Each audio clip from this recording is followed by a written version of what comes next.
श्री शांब शिवाय नमः। श्री गणेशाय नमः। मित्रों, आज हम रुद्र संहिता के सृष्टि खंड के चतुर्थ अध्याय के महात्म को जानेंगे और समझेंगे। नारद जी का भगवान विष्णु को क्रोध पूर्वक फटकारना और श्राप देना, फिर माया के दूर हो जाने पर पश्चाताप पूर्वक भगवान के चरणों में गिरना और शुद्धि का उपाय पूछना, तथा भगवान विष्णु का उन्हें समझा बुझाकर शिव का महात्म जानने के लिए ब्रह्मा जी के पास जाने का आदेश और शिव के भजन का उपदेश देना। ऋषिगण बोले, हे महाप्राग, आपने बड़ी अद्भुत कथा का वर्णन किया है। भगवान शंकर की माया धन्य है, यह चराचर जगत उसी के अधीन है।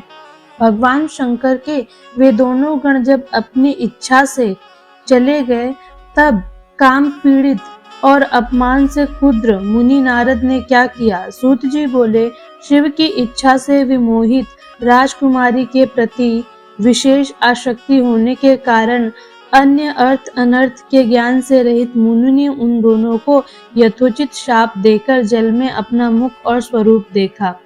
शिव इच्छा के कारण उन्हें ज्ञान नहीं हुआ और विष्णु के द्वारा किए गए छल का स्मरण करके दुसह क्रोध में आकर वे उसी समय विष्णु लोक में जा पहुँचे। शिव की इच्छा से ज्ञान शून्य तथा समिधा युक्त जल रही अग्नि के समान क्षुद्र वे विष्णु से अत्यंत अप्रिय व्यंग्य वचन कहने लगे।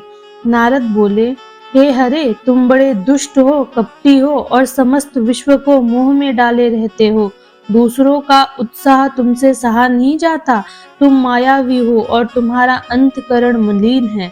पूर्व काल में तुमने मोहिनी रूप धारण करके कपट किया, असुरों को वारुणी मदिरा पिलाई और उन्हें अमृत नहीं पीने दिया। छल कपट में ही रत रहने वाले हे हरे, यदि महेश्वर रुद्र दया करके विषना पी लेते तो तुम्हारी सारी माया उसी दिन समाप्त हो जाती। कपटपूर्ण चाल तुम्हें अधिक प्रिय है, तुम्हारा स्वभाव अच्छा नहीं है।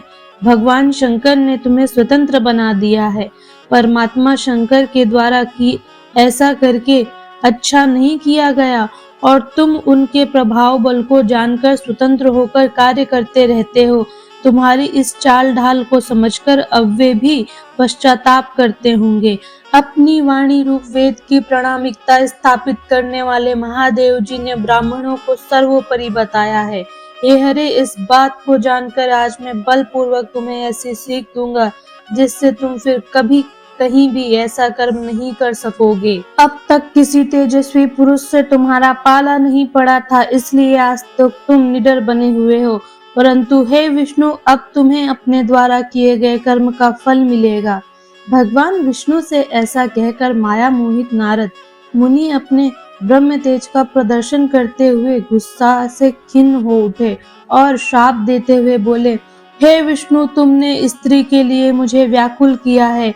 तुम इसी तरह सबको मुंह में डालते रहते हो, यह कपटपूर्ण कार्य करते रहते हो। तुमने जिस स्वरूप से मुझे संयुक्त किया था उसी स्वरूप से हे हरे तुम मनुष्य हो जाओ और स्त्री के लिए दूसरों को दुख देने वाले तुम भी स्त्री के वियोग का दुख भोगो। तुमने जिन वानरों के समान मेरा मुख बनाया था वे ही उस समय तुम्हारे सहायक हों। तुम दूसरों को स्त्री विरह का दुख देने वाले हो, अतः स्वयं भी तुम्हें स्त्री वियोग का दुख प्राप्त हो और अज्ञान से मोहित मनुष्यों के समान तुम्हारी स्थिति हो। अज्ञान से मोहित हुए नारद जी मोहवश श्री हरि को जब इस तरह श्राप दिया, तब उन विष्णु ने शंभु की माया की प्रशंसा करते हुए उस श्राप को स्वीकार कर लिया। तदनंतर महालीला करने वाले शंभु ने अपनी उस विश्व मोहिनी माया को, जिसके कारण ज्ञानी नारद मुनि भी मोहित हो गए थे, खींच लिया। उस माया के तिरोहित होते ही नारद जी पूर्ववत शुद्ध बुद्धि से युक्त हो गए। उन्हें पूर्ववत ज्ञान प्राप्त हो गया और उनकी सारी व्याकुलता जाती रही। इससे उनके मन में बड़ा विस्मय हुआ। वे पश्चाताप करके बार बार अपनी निंदा करने लगे। उस समय उन्होंने ज्ञानी को भी मुंह में डालने वाले भगवान शंभु की माया की सराहना की।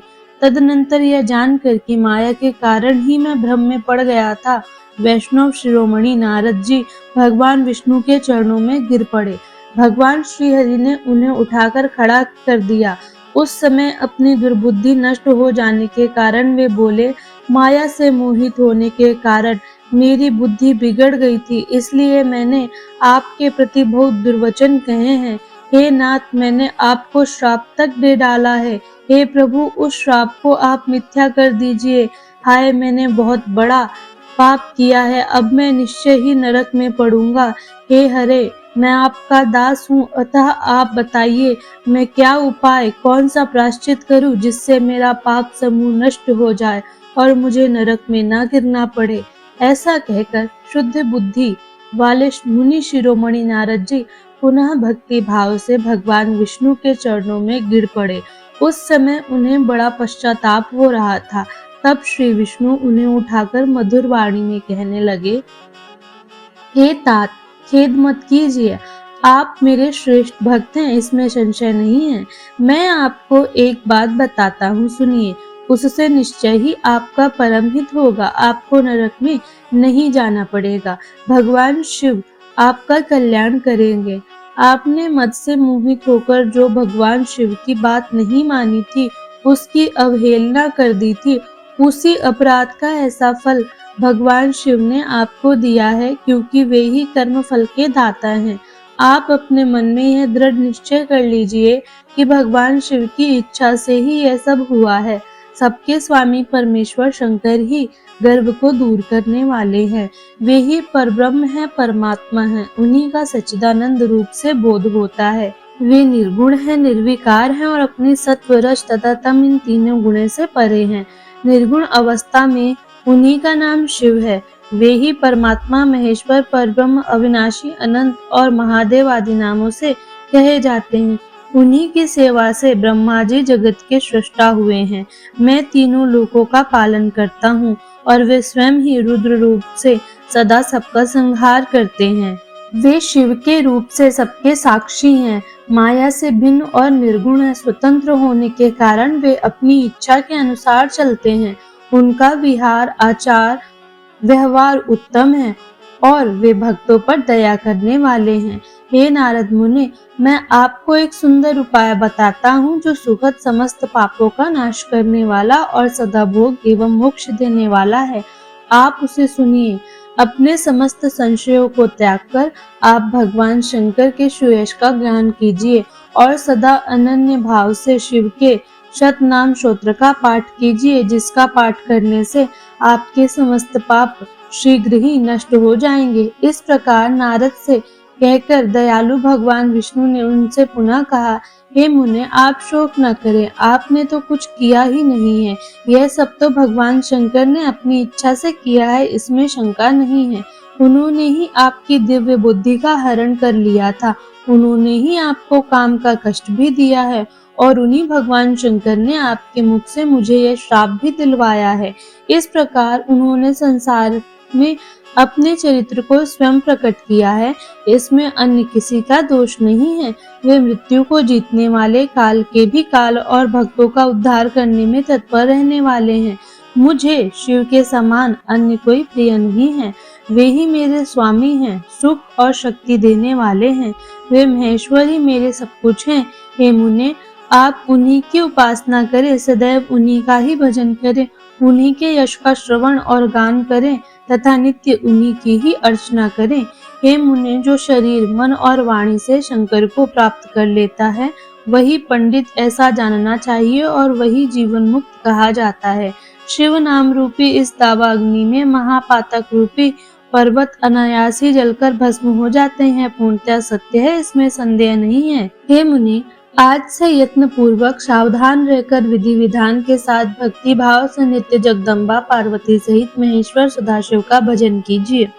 पैर से लेकर सिर तक भस्म का लेपन करके सम्यक रूप से आदर पूर्वक सभी श्रुतियों से सुने गए षडाक्षर शैव मंत्र ओम नमः शिवाय का जाप कीजिए। यत्न पूर्वक बताए गए नियम अनुसार भगवान शिव के प्रिय रुद्राक्ष को धारण करके अत्यंत सद्भक्ति से ही सविधि मंत्र का जाप करना चाहिए। हे मुनि, आपने हृदय में भगवान शिव के उज्ज्वल चरणार विंदों की स्थापना करके पहले शिव के तीर्थों में विचरण कीजिए। इस प्रकार परमात्मा शंकर के अनुपम महात्म का दर्शन करते हुए अंत में आनंद वन जाइए। वह स्थान भगवान शिव को बहुत ही प्रिय है। वहाँ विश्वनाथ जी का दर्शन करके भक्तिपूर्वक उनकी पूजा कीजिए। विशेषतः उनकी स्तुति वंदना करके आप निर्विकल्प हो जाएंगे। इसके बाद आपको मेरी आज्ञा से भक्तिपूर्वक अपने मनोरथ की सिद्धि के लिए निश्चय ही ब्रह्मलोक में जाना चाहिए। वहाँ अपने पिता ब्रह्मा जी की विशेष रूप से स्तुति वंदना करके आपको प्रसन्नतापूर्ण हृदय में बारंबार शिव महिमा के विषय में प्रश्न करना चाहिए। ब्रह्मा जी शिव भक्तों में श्रेष्ठ हैं। वे आपको अत्यंत प्रसन्नता के साथ भगवान शंकर का महात्मा और सतनाम स्तोत्र सुनाएंगे। आज से आप शिव राधन में तत्पर रहने वाले शिव भक्त हो जाइए और विशेष रूप से मोक्ष भागी बनिए। भगवान शिव आपका कल्याण करेंगे। इस प्रकार प्रसन्नचित्त हुए भगवान विष्णु नारद मुनि को प्रेम पूर्वक उपदेश देकर शिव जी का स्मरण वंदन और स्तवन करके वहां से अंतर्ध्यान हो गए। और इस प्रकार से यह सृष्टि खंड का चतुर्थ अध्याय यहीं पर समाप्त होता है। मैं मिलूंगी आपसे अगले वीडियो अगले अध्याय में। तब तक के लिए हर हर महादेव।